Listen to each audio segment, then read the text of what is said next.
Carolina here, and today I'll be talking about few things that you really need to consider to attract the right man in your life and also create beautiful, conscious, fulfilling relationship. So let me start. So number one, you need to start cultivating self-love. So important, because whoever you're gonna attract is gonna be a reflection of you, and actually gonna be a mirror of you. So if you're gonna be having lots of energy of lack of self-love or lack of self-acceptance on a deeper level, therefore you're gonna attract someone who's got similar energy, who's got low self-esteem, and therefore he may be controlling, he may be creating some toxic vibrations as well, and you don't really want that. So very important is start connecting with yourself and start healing, start doing the inner work or anything that will help you to cultivate the self-love and self-acceptance. It's so important. Why? Because if you've got that, you're no longer gonna be creating very codependent relationship or very being attached to this person, or you have to have this person, or creating this dependency on him, because you can't create healthy, beautiful relationship when you're so dependent on someone and very much attached. There's lots of that attachments instead of really self-love, knowing who you are, being happy with yourself, no matter if you have a man next to you or not.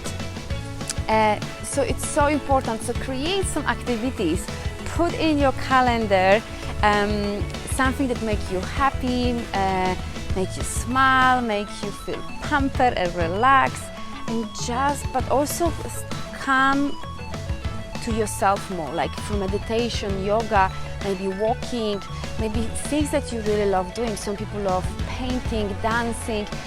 It doesn't really matter. Things that make you feel sparkly again and feeling alive again. Number two, fears. Very common is that when we are in a relationship or when we are in the process of attracting someone, often there's lots of fears. For example, fears of losing someone, fears of not being loved or liked, fears of being disappointed, fear of being hurt. There's lots of fear stuff. And I see very often lots of people creating relationship based on fears, or often staying in relationships because of the fear, because of the fear of being alone, for example, or losing some properties, money, even they are not happy.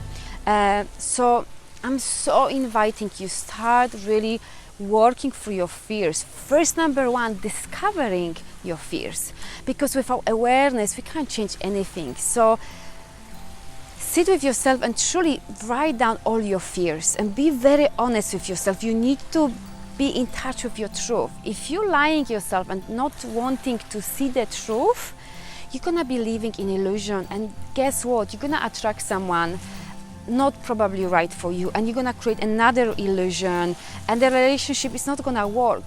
Just the most important is to tap into the truth and seeing yourself, like having the mirror in front of your eyes. It's like, yes, I have those fears, we all have, and we need to be very honest and then work through that, either by yourself or reach out to people that can help you on that.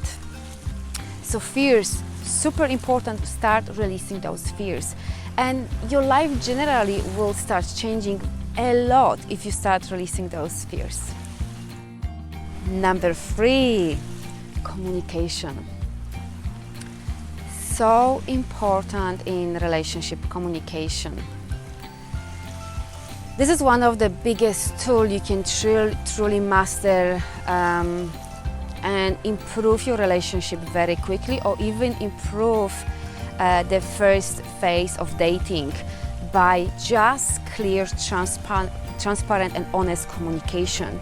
And again, all this coming down to yourself, how well you know yourself, how confident you are, how self-assured you are, how much you're loving yourself. This is all coming knowing yourself, because when you know yourself, then you're gonna be so courageous. You no longer want to live from the place of not alignment, not balance, or living in some kind of illusion. You really want to create bonding with this person. You want to create deep conversation and deeper relationship with anyone. It's not only with partner, but children, mother, father, friends, anyone, even co-workers.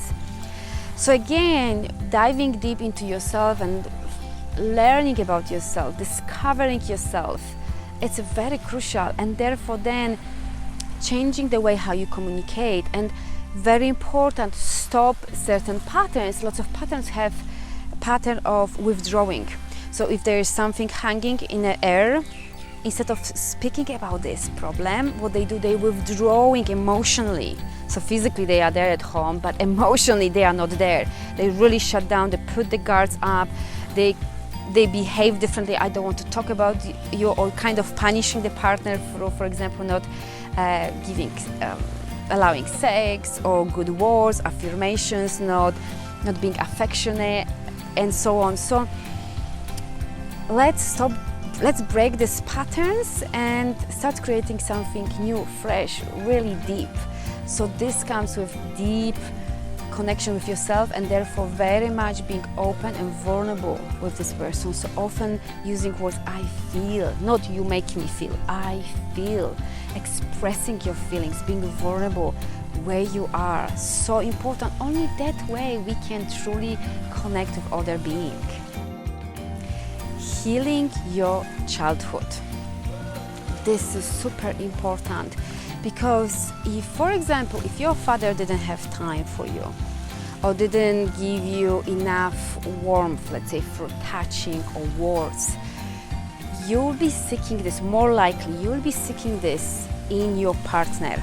And if he will not give you that, there'll be lots of expectations, there'll be lots of grudges, there'll be lots of kind of pain, because you're expecting him to give you that what you didn't have in your childhood, especially with your father. Can be also with your mother as well, it depends on the dynamic.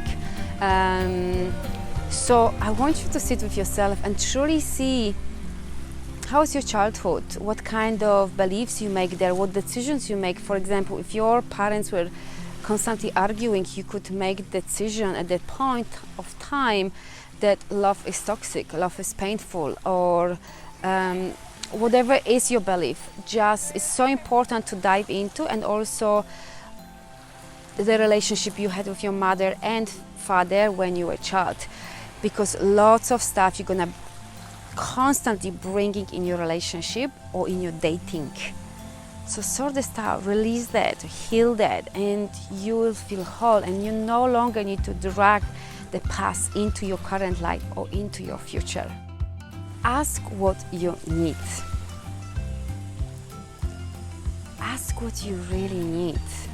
So my request is, or what I really need, I feel. Use a lot of these sentences, but not coming from demanding. It's really sharing your heart, what is really important for you. And great book is 5 Love Languages. If you haven't read, I highly recommend that, because then you're discovering yourself what is your love language, and this way you can also discover other person love language, and then start speaking this other person love language, and then he speak your love language. It's so beautiful tool to do it. I use it all the time in my relationship, and it really works. So again, finding what is your love language and really speaking what your needs are, what is important for you, and therefore also ask your partner, or even when you're dating and maybe there is a first phase of your relationship very early, talk about this, be honest, be raw. But everything is coming from your heart, not from mind, from all these limiting beliefs, from demanding or expectation or neediness. This is not healthy, and this is not needed. While you're still in phase of attracting the man, tune into the feeling, how you want to feel next to him, how he makes you smile, how he touches you, how he kisses you. when you're driving with him, how is the energy, how is the conversation when you cook, how is the cooking going, what kind of conversation, how is the touch, how he's saying you good morning. Connect with the feeling. Don't imagine how he needs to look, because then you limit yourself and you limit universe to bring you what you want, but think about the feelings, how you want to feel. And even if you are in a relationship, long relationship, and you want to maybe bring more spicy up relationship, again, how you want to feel next to your man, current man, and then make some changes. Even small changes can make huge difference. So I hope this was helpful. Please subscribe if you like this video, and see you in the next video. Bye for now.